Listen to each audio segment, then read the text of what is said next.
Setelah Indra dimakamkan, Farhan dan seluruh keluarga Niken pamit untuk kembali ke rumah sakit. Sesampainya di rumah sakit, Niken sudah sadar, begitu juga dengan Dira. Mereka ada di ranjang terpisah, tetapi masih satu ruangan. Sepupu Niken belum mengatakan apa yang terjadi pada Indra. Ia takut Niken tidak bisa menerimanya. Ia memilih menunggu keluarga Niken yang lain untuk membantunya menjelaskan tentang Indra yang kini sudah tiada. Untung saja, dokter mau membantu sepupu Niken itu untuk mengatakan Indra belum bisa dijenguk. Niken pun akhirnya mau menunggu dokter memberikan izin padanya. Farhan, keluarga Niken, Naura, dan Aira sudah sampai di rumah sakit. Mereka langsung menemui Niken. Selain kabar tentang meninggalnya sang suami, Niken juga tidak tahu tentang kondisinya yang kini berbadan dua. Baru sepupunya yang tahu karena dokter mengatakan saat semua anggota keluarga sedang berada di rumah Indra. Dengan tidak sabar, Naura dan Aira masuk ke ruang perawatan Niken. "Mama!" Suara Aira parau memanggil sang mama. Ia dan sang kakak berjalan mendekati ke arah Niken. "Hai, Mama tidak apa-apa. Kalian baru datang?" Tanya Niken sambil tersenyum, meyakinkan putri-putrinya bahwa tidak ada yang perlu dikhawatirkan darinya. "Kami dari rumah Omah, Ma. Abis memakamkan Papa." Ucapan polos dari bibir Aira sukses membuat Niken melebarkan matanya. Bocah 9 tahun itu tidak tahu jika sang mama belum mengetahui apa yang terjadi pada pria yang dipanggilnya Papa. "Maksud kamu?" Niken meminta penjelasan. Ditatapnya satu persatu keluarga dan saudaranya. Melihat respon sang mama membuat Aira sedikit takut. Perlahan ia turun dari ranjang Niken dan menghampiri ayahnya. "Ada apa sebenarnya? Apa yang terjadi dengan Mas Indra?" tanya Niken. Semua masih diam, tidak tahu harus menjawab apa. "Kenapa kalian semua diam?" "Naura, apa maksud ucapan Aira, sayang?" Niken berharap bisa mendapat jawaban dari putri sulungnya. Naura menghela napas sebelum akhirnya ia mengatakan apa yang terjadi dengan ayah sambungnya. "Apa yang Aira ucapkan benar, Ma. Akibat kecelakaan itu, nyawa Papa nggak tertolong." Ucapan Naura sontak membuat Niken membeku. Ia tidak percaya apa yang diucapkan putrinya. "Jangan berbohong, Ra." "Naura nggak bohong, Ma." "Untuk apa Naura bohong?" Niken menangis tergugu. Putri sulung dan sepupunya memeluk wanita yang tengah rapuh itu. "Mama harus ikhlas, Ma. Papa orang baik. Allah sayang sama Papa. Kenapa nasib kita seperti ini, Ra? Kenapa di saat Mama sudah menemukan cinta Mama harus kehilangan?" Mendengar kalimat yang keluar dari mulut sang mama membuat Naira ikut menangis. "Berarti jodoh Mama sama Papa cuma sampai di sini, Ma. Mama harus ikhlas. Mama harus kuat." Sudah terbiasa dengan kehadiran Indra membuat Niken ragu. Sanggupkah ia menjalani kehidupannya seperti saat sebelum menikah dengan pria itu? Perlakuan dan perhatian Indra membuat wanita itu terbiasa diperhatikan. Tidak seperti saat bersama Farhan, semuanya serba sendiri. Setelah Niken tenang, sepupunya memberitahukan kabar kehamilan Niken pada seluruh anggota keluarga. Ia mengatakan, kandungan Niken memasuki bulan ketiga, 11 minggu. Kata dokter, kandungan Niken memang kuat. Terbukti setelah mengalami kecelakaan pun janinnya masih bertahan. Hanya saja dokter menyarankan agar Niken tetap harus banyak istirahat. Hal tersebut membuat semua yang mendengar bahagia karenanya. Berbeda dengan Niken, wanita itu tidak tahu harus bahagia atau tidakkah dengan kabar kehamilannya. Setelah pulih, Niken mengunjungi makam Indra ditemani Naura. Di atas gundukan tanah, Niken menangis dalam diam.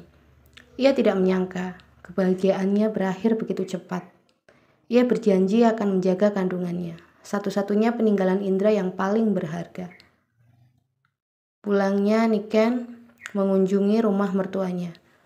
Orang tua Indra, ia mengucapkan terima kasih juga maaf kepada mertuanya itu. Hal yang sama juga dilakukan orang tua Indra kepada Niken. 1 minggu berlalu. Dira masih suka mencari-cari Indra. Akhirnya Niken kembali membiarkan Farhan untuk bertamu ke rumahnya, agar Dira bisa terhibur. Farhan sebenarnya tidak enak. Kalau bisa, ia lebih memilih mengajak Dira keluar. Namun, Dira yang menolaknya dengan menangis. Entah mengapa balita itu lebih betah di rumah sekarang. Malamnya saat Aira dan Dira sudah tidur, Naura mengajak ayah dan mamanya untuk bicara. "Ya, Ma, Naura ingin bicara." "Ada apa, Ra?" tanya Farhan. "Di ruang tamu aja yuk." Niken dan Farhan menuruti putrinya. Setelah berada di ruang tamu, Naura mengeluarkan ponselnya. "Mama sama ayah bawa HP kan?" Farhan mengangguk. "HP Mama ada di kamar. Apa harus pakai HP?" tanya Niken. "Iya, Ma." "Oke, sebentar Mama ambil." Niken mengambil ponsel di kamarnya. Tak lama Niken sudah kembali di ruang tamu. Kemudian duduk di samping Naura, sementara Farhan ada di sofa yang lain. Naura mengutak-atik ponselnya, kemudian mengirimkan video kepada ayah dan mamanya. "Buka video itu, Ma, ya," titah Naura. Niken dan Farhan pun menuruti putrinya. Beberapa menit kemudian, pipi Niken sudah basah oleh air mata. Sedangkan Farhan tengah menatap putri dan mantan istrinya secara bergantian. Dengan kode matanya, Farhan seolah bertanya pada Naura tentang maksud dari video yang baru saja dilihatnya. Sebelum Papa pergi, Papa memanggil Naura untuk masuk. Setelah Naura di dalam, Papa meminta maaf sama Naura, Mama, juga sama Ayah. Setelah itu, Papa meminta Naura untuk merekam Papa yang mengucapkan pesan itu, dan meminta Naura untuk menyampaikannya ke Mama dan Ayah. Tapi itu sepertinya sebelum Papa tahu kalau Mama hamil. Jadi semua keputusan ada di tangan Mama. Niken, istriku, wanita yang sejak dulu sangat aku cintai. Aku minta maaf jika selama menjadi suamimu aku belum bisa menjadi suami juga ayah yang baik untuk kamu dan anak-anak. Terima kasih kamu sudah mau menerima cintaku, memberiku kesempatan menjadi imammu. Aku sangat mencintaimu, sangat. Naura, Aira, Dira, Papa minta maaf jika Papa pernah menyakiti kalian. Satu yang harus kalian ingat, Papa sangat menyayangi kalian. Dan untuk Mas Farhan, aku juga minta maaf sudah membuatmu menjaga jarak dengan anak-anak. Kalian semua mau memaafkanku kan? Boleh aku mengajukan satu permintaan kepada kalian, Niken dan Mas Farhan?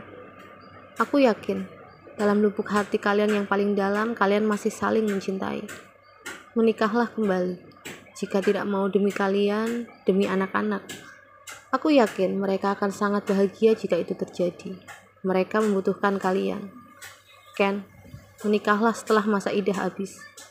Aku sudah terlalu banyak bicara. Sekali lagi, maafkan aku. Niken menangis terisak. Naura memeluk mamanya. Air mata gadis itu pun ikut berderai. Farhan juga ikut menitikkan air mata. Setelah melihat video Indra, Farhan dan Niken belum membahasnya sama sekali. Begitu juga dengan Naura. Gadis itu tidak berani untuk sekedar bertanya. Dira, balita itu kini sudah kembali dekat dengan sang ayah. Bahkan tidak jarang ia menemani ayahnya di warung. Farhan tidak menyia-nyiakan kesempatan itu. Pria itu memanfaatkan waktu untuk quality time bersama sang putra sebelum Tasya kembali tinggal bersamanya. Niken kini makin menyibukkan diri di warung juga kafe. Pagi-pagi setelah anak-anak berangkat sekolah bersama Farhan, wanita itu juga akan langsung meninggalkan rumah karena Dira juga ikut mengantar kakak-kakaknya. Pulang dari mengantar Naura dan Aira, Farhan langsung membawa Dira ke warung. Dengan tetap memikirkan janinnya, Niken tetap menjaga tubuhnya agar tidak kelelahan. Niken banyak merenung, memikirkan pesan terakhir Indra. Haruskah ia menjalankannya? Awal menikah dengan Indra, ia memang belum memiliki rasa pada pria itu. Namun, seiring berjalannya waktu, perasaan itu makin tumbuh. Ia yang sejak kecil kurang perhatian, mendapat perhatian penuh dari Indra. Niken menjemput Dira di warung. Pegawai Farhan sangat senang melihat kehadiran ibu 3 anak itu. Sudah lama memang, Niken tidak pernah mengunjungi mereka. Ada Bu Niken. Apa kabar, Bu? Baik, gimana kabar kalian? Kami juga baik, Bu. Kami turut berduka ya, Bu, atas meninggalnya Pak Indra. Iya, terima kasih. Oh iya, Dira pergi, kok sepi? Ada di rumah Bapak, Bu, di sebelah. Niken lupa, padahal Naura pernah mengatakan hal itu padanya. Iya, sudah beberapa bulan Bapak membeli rumah sebelah, terus langsung ditinggali. Oh, kalau begitu saya ke situ dulu ya. Iya, Bu, silakan. Niken berjalan keluar warung, kemudian melangkahkan kaki ke rumah yang temboknya menempel dengan warung. Sesampainya di depan pintu, Niken mengangkat tangannya untuk mengetuk. Namun ia urungkan karena tiba-tiba saja ia merasa ragu.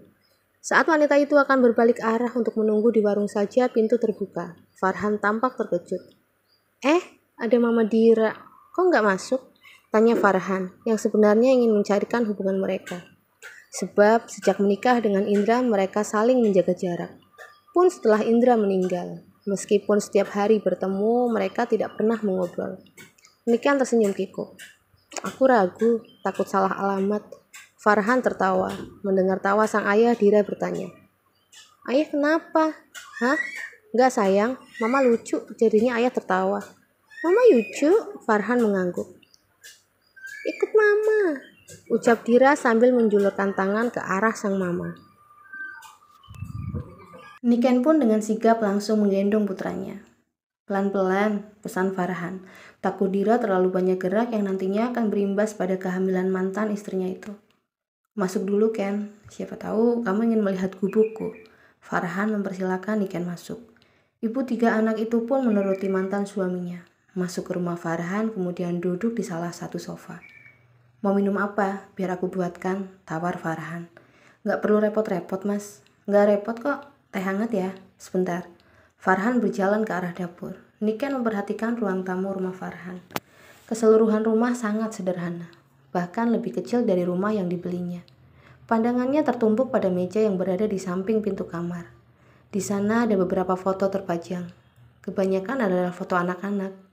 Namun matanya tidak ingin berpaling saat melihat foto pernikahannya dengan mantan suaminya itu terpajang di sana. Hati Niken sesak. Kenapa pria itu harus berubah setelah semuanya terjadi? Kenapa tidak sejak dulu saja? Farhan kembali ke ruang tamu dengan membawa 2 cangkir teh hangat. Dilau ya, dilau. Celoteh putra bungsu Farhan dan Niken itu.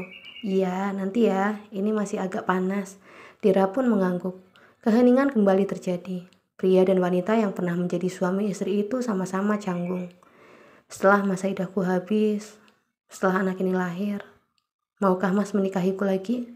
Mata Farhan melebar mendengarnya.